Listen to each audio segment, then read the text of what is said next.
નમસ્તે ખેડૂત મિત્રો, આજે આપણે ઝીંક બારામાં થોડું ચર્ચા કરીશું.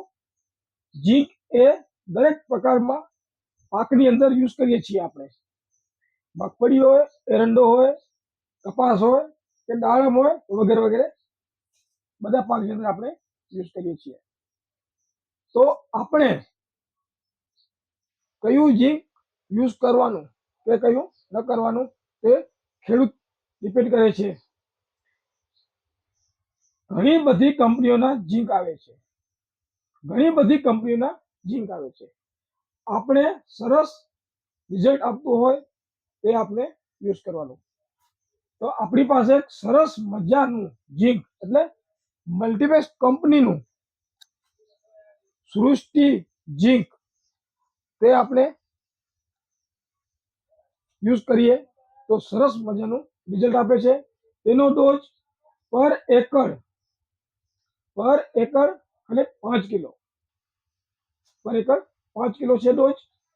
તો આપ સૌ ખેડૂત મિત્રોને મલ્ટીબેસ્ટ કંપનીનું સૃષ્ટિ ઝીંક યુઝ કરવાની ભલામણ આપું છું. અને માર્કેટમાં ઘણા બધી કંપનીઓ આવે છે તે પર એકર 8 થી 10 કિલો યુઝ કરો છો. બંને વચ્ચેનો તફાવત અને રિઝલ્ટમાં જમીન અને આસમાનનો ફરક છે. તો આપ સૌ ખેડૂત મિત્રોને આગ્રહ છે મલ્ટીબેસ્ટ કંપનીનું સૃષ્ટિ ઝીંક યુઝ કરો. તો ઝીંકની દુનિયામાં બાદશાહ કહેવાય એટલે કોઈનૂર એટલે સૃષ્ટિ ઝીંક. તો આપ સૌ ખેડૂત મિત્રોને ભલામણ છે, જે પણ ખેડૂત મિત્રોને ઝીંક જોઈતું હોય તો નીચે આપેલા મોબાઈલ નંબર ઉપર તમે કોન્ટેક્ટ કરો છો તો તમને મળી જશે. તે શિવ એગ્રો સેન્ટર ગુણાતીતપુર અને આશાપુરા એગ્રો સેન્ટર સુખપર બંને દુકાને અવેલેબલ છે. તો મારે એક સરસ મજાની શાયરી યાદ આવી એ હવે કહેવાની છે.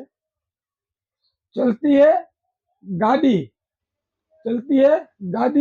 उड़ती है धूल, हर किसान भाइयों के खेत पे पहुंचता है हमारा मल्टीपेस का सृष्टि ઝીંક. अस्तु.